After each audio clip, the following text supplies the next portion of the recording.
metabólicamente, y tenemos que el cuerpo intenta compensar la pérdida de esto aumentando la producción en la médula ósea, lo que genera una eritrocitosis que sería aumento de los glóbulos rojos jóvenes.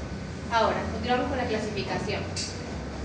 Tenemos primero las anemias hemolíticas congénitas, que esta es por una alteración propia del hematíe, es decir, en su estructura, y se van a dividir en varias. La primera tenemos alteraciones de la membrana, que aquí tenemos que el almacén de glóbulo rojo es bastante débil, lo que hace que pierda su forma de disco flexible y se vuelva rígido, y hay dos tipos. La ferocitosis hereditaria, que esta es la más común, como lo dice su nombre. Aquí el eritrocito adquiere una forma redondeada, es decir, forma de esfera, se vuelve un poco más pequeño y rígido, por lo tanto, al pasar por el vaso, no se puede filtrar correctamente y por tanto los macrófagos lo destruyen. Y tenemos la lipocitosis hereditaria, que ocurre algo similar, pero aquí las células tienen una forma de elipse o puro. Ambas están dadas por una alteración en lo que sería una proteína normal. En el caso de la ferocitosis está dada por una alteración en la anquirina y la lipocitosis en la espectrina.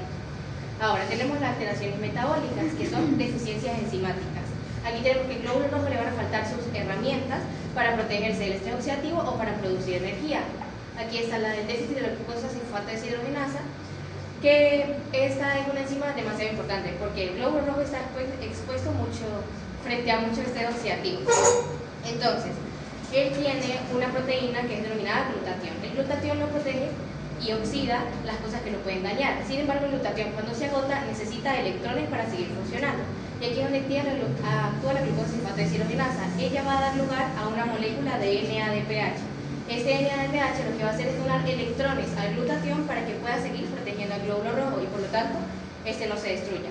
Ahora, cuando hay una déficit de esa, ocurre el famoso favismo. El favismo es una anemia política aguda dada por lo que es la inhalación de esporas, la inhalación del polen de las habas, que es un tipo de legumbre.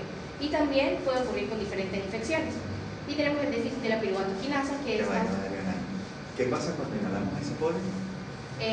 Como el eritrocito se encuentra sin su protección, o sea, no se puede proteger frente al estrés oxidativo, ese polen lo que hace es que genera una especie de reacción que hace que haya una hemólisis, porque la glucosa no se puede, el eritrocito no se puede proteger debido a que no tiene energía, o sea, por decirlo así, para que el glutatión funcione, que es la proteína que lo protege. Como él carece de núcleo y mitocondria, y aparte como transporta el oxígeno, está expuesto mucho a partículas que pueden reaccionar con el oxígeno y por lo tanto se oxidan fácilmente. ¿Pero eso es en pacientes susceptibles a ese polen o le da a todo el mundo que inhale esa vaina? No, susceptibles, en el caso de ese, susceptibles al polen, pero frente a cualquier infección... Eso es pacientes que no tienen glucosa 6-sulfato deshidrogenasa. Ajá, ok. Tienen déficit de eso.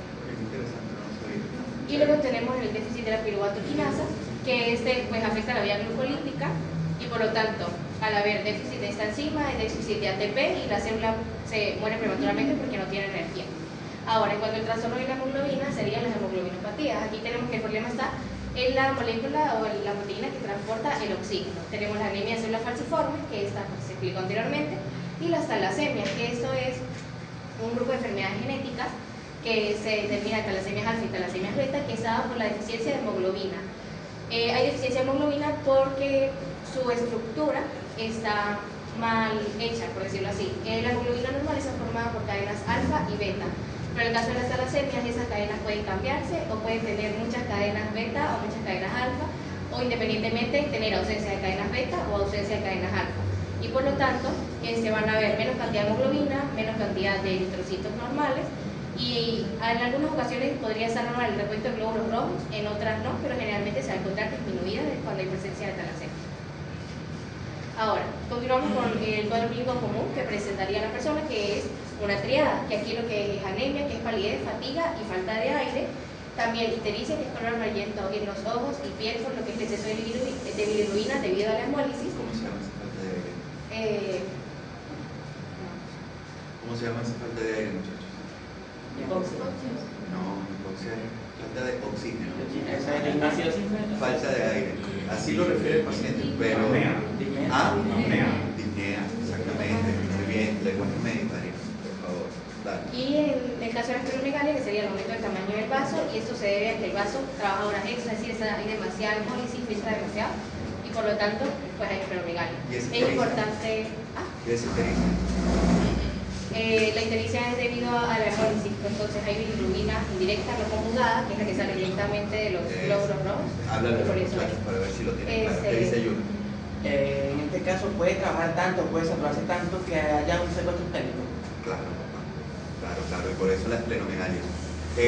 Cuéntanos un poquito de esa ictericia, Adriana, cuéntale a los muchachos para ver si la tienen clara. Bueno, lo que iba a decir era que es importante la ictericia porque muchos pacientes, debido a la gran cantidad de bilirrubina que hay, pueden llegar a generar a edades tempranas cálculos.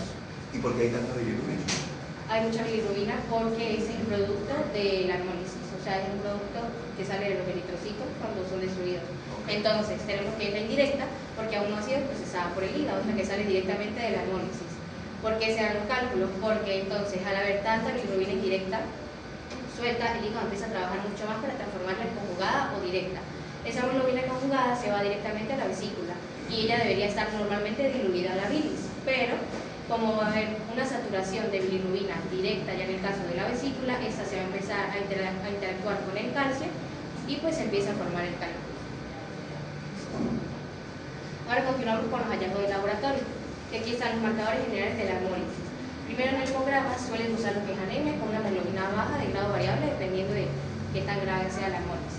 Luego tenemos los reticulocitos elevados, eso se debe a que pues hay mucha demanda en la médula ósea, por lo tanto los reticulocitos van a estar elevados. O sea, va a ser una anemia. Regenerador. Muy bien. Y luego tenemos la bilirrubina indirecta elevada, sus niveles normales deberían ser de 0,2 a 0,8 miligramos sobre decilitro, podría subir hasta 2 miligramos sobre decilitro. Mira, he visto bilirrubinas indirectas en 8, en 10. O sea, ese número es impredecible. Y tenemos la lactato deshidrogenasa elevada. Esta es una enzima que, bueno, es importante para la vía del ATP y entonces ella al romperse el eritrocito ya va a ser liberada en la sangre. Sus niveles normales son de 140 a 150 unidades por litro, pero pues van a aumentar.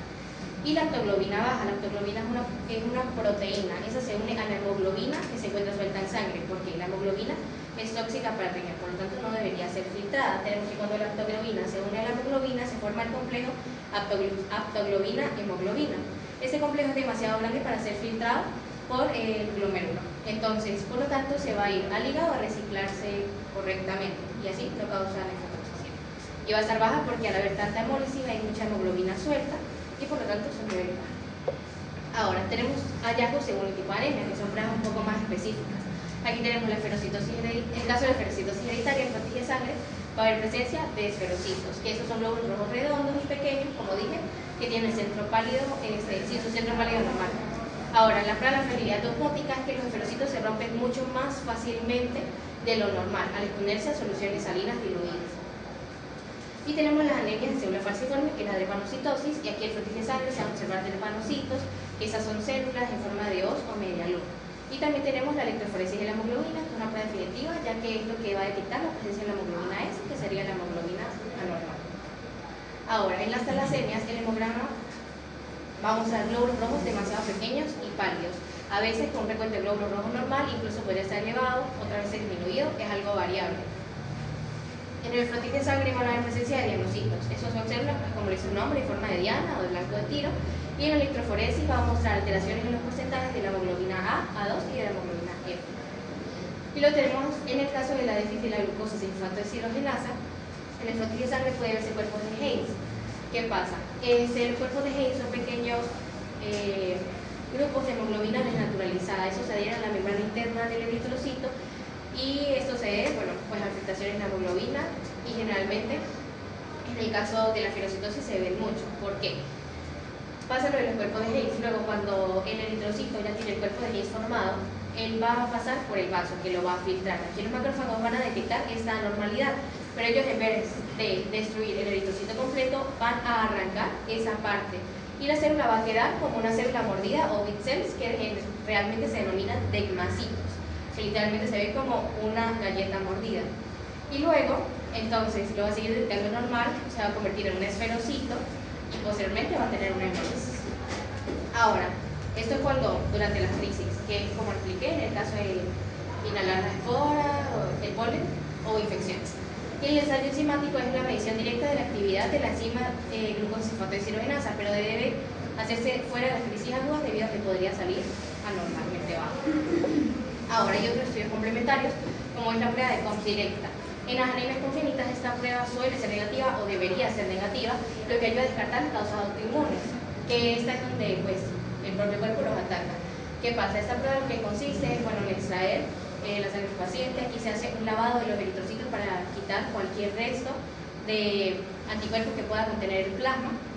Tenemos que se va a aplicar el suero de COMS a los eritrocitos. Ese suero lo que tiene es anticuerpos contra los anticuerpos humanos. Tenemos que un eritrocito normal no debería tener en su pared anticuerpos, pero la prueba sale positiva si al aplicarse el suero de COMS los eritrocitos se aglutinan, porque eso quiere decir que los anticuerpos se están activando y se están uniendo entre sí, y esto daría positivo para una anemia autoinmune. La doble O se pronuncia como una U. Ajá, ahora continuamos con las anemias hemolíticas adquiridas. Esto quiere decir que la alteración está fuera de la estructura del hematito por otra causa. Entonces, primero tenemos las inmunitarias. Están las autoinmunitarias, que el cuerpo produce anticuerpos contra sus propios hematíes y se divide en dos. Están los anticuerpos calientes, que se están mediados por la inmunoglobulina G. Se les denomina así debido a que cuando el anticuerpo se encuentra en su máxima actividad.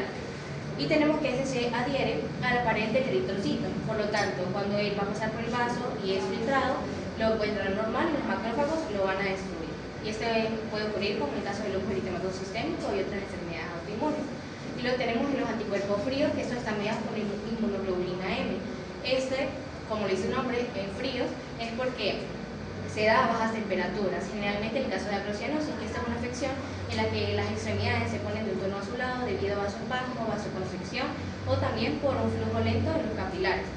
¿Qué pasa? ¿Recuerdas cómo se llama ese fenómeno? Eso que estás diciendo. Eso se ve mucho en las enfermedades autoinmunes y es un signo clínico muy característico y se llama el fenómeno de Raynaud, muchachos. ¿Lo habían escuchado antes? Ok, que en exposición al frío o en cambios drásticos de temperatura los dedos adoptan otro color diferente. De hecho, el Raynaud tiene varias etapas, que es que se ponen primero rojos, después se ponen morados y después se ponen blancos. Eso se ve mucho en pacientes con LES.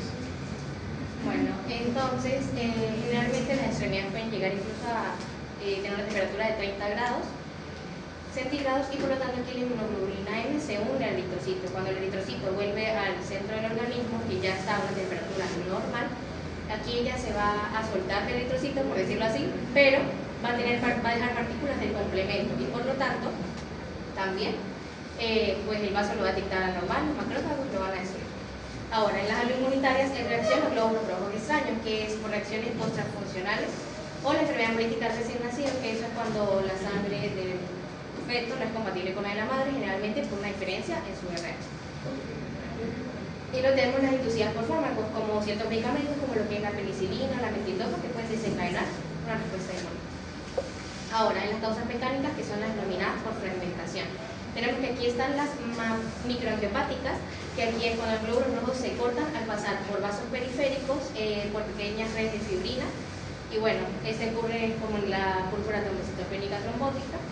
Y lo tenemos las macroangiopáticas, que estas son causadas por prótesis valvulares defectuosas o marchas prolongadas, que es la denominada hemólisis de marcha. Esta hemólisis está generalmente en atletas o personas que realizan demasiados maratones.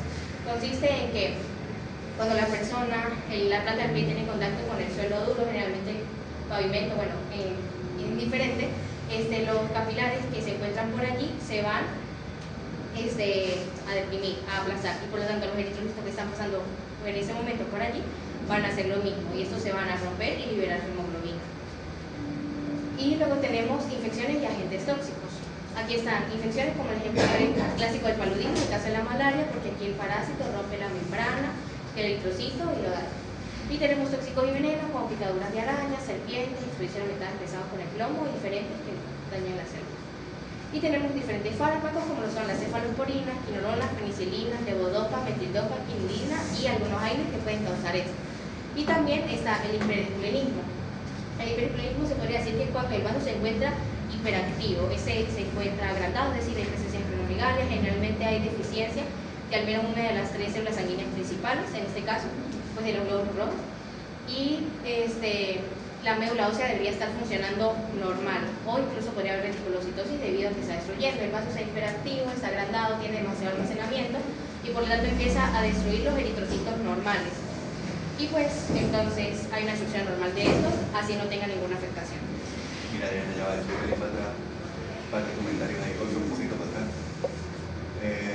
Bueno, las microangiopáticas son bastante raras, eso no es común. Entre las infecciosas, el paludismo en efecto es la más común, esta que más vemos, pero también hay otras. La babesiosis, por ejemplo, la anaplasmosis, por ejemplo, la leptospirosis, pudiesen dar hemólisis en estos pacientes, son ejemplos de causas infecciosas. La fiebre amarilla, que ahorita está tan pegada, no pudiese dar una anemia hemolítica de etiología infecciosa. Entre los tóxicos y venenos, picaduras de arañas, loxoceles. Muchachos, acuérdense de loxoceles. El loxoceles, de todos los venenos de arañas, es el más agresivo, es el más arrecho de todos, gracias a Dios. Bueno, aquí nunca llegué a ver una picadura por loxoceles, pero en Mérida sí.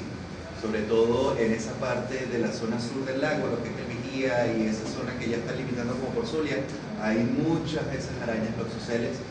Esas son las famosas viudas negras. Las serpientes, no todas las serpientes van a producir este tipo de anemia. Recuerden que entre los venenos de serpientes, entre los venenos ofídicos tenemos 4 tipos principales, que son bootrópicos, crotálicos, lachésicos y el de la coral. ¿Cómo se llama el de la coral?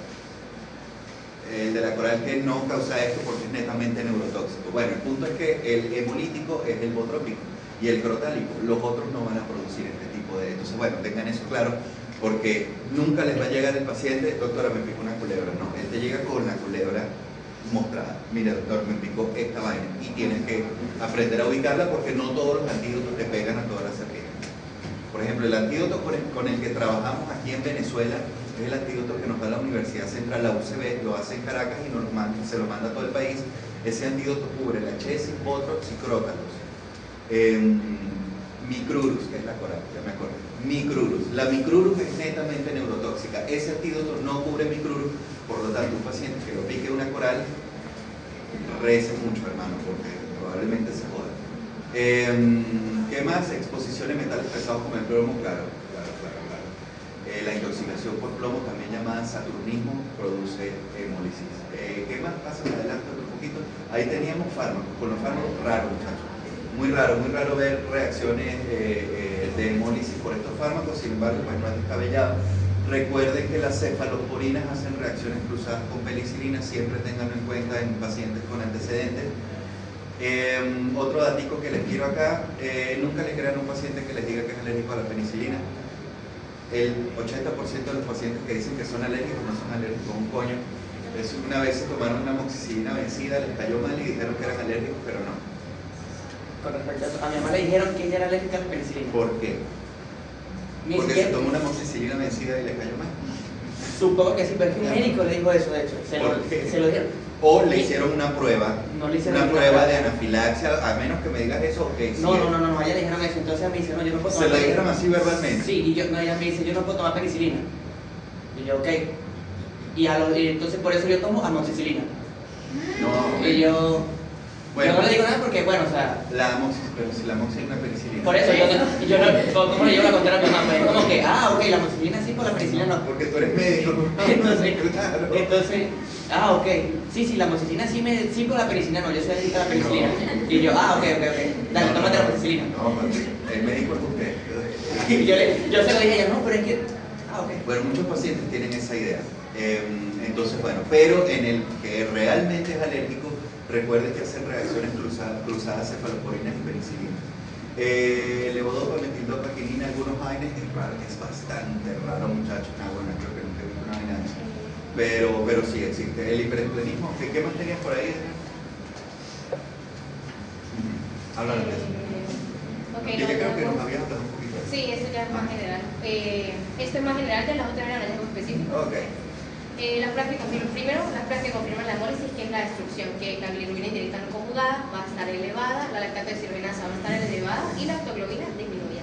En las pruebas de la respuesta medular, que eran que nos va a decir si es degenerativa o regenerativa. Aquí está, que va a haber presencia de reticulocitosis. Y también podría haber un volumen corpuscular medio elevado, porque hay algunos reticulocitos de tamaño grande, por lo tanto lo detectamos.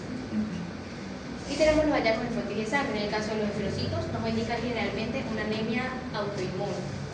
En el caso de los esquistocitos son pequeños fragmentos y está por una anemia, una anemia de, o sea, como la de hemólisis de marcha, que es que se destruye como tal. Y luego tenemos los cuerpos de Neis, que se nos va a indicar que hay un estrés oxidativo, porque eso se forma en el caso del déficit de la glucosa, si el fato de cirogenasa y el fato de hidrocitosina. Gracias.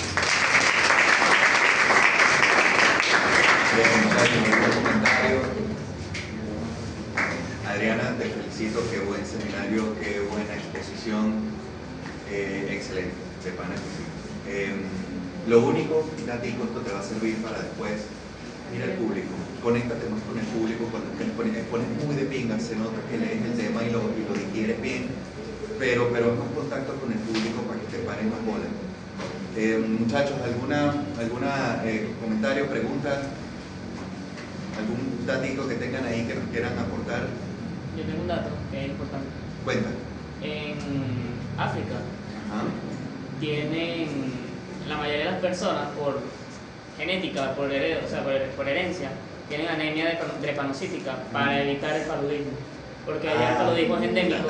Marico, sí, es verdad. El paludismo es endémico y como el paludismo necesita vida media en el eritrocito, ellos tienen como que su genética mutó y ellos tienen anemia drepanocítica de por sí. O sea, la gente de allá son anémicos drepanocíticos para evitar el paludismo.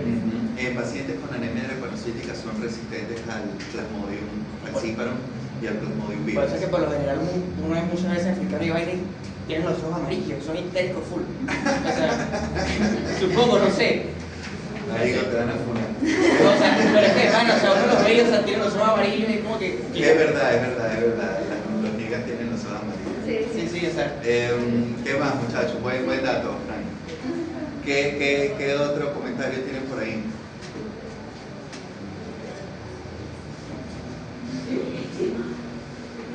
Bueno, ¿qué más tenemos? El siguiente tema es seminario. ¿Ah? El siguiente tema es seminario. ¿Está listo? Sí. No te lo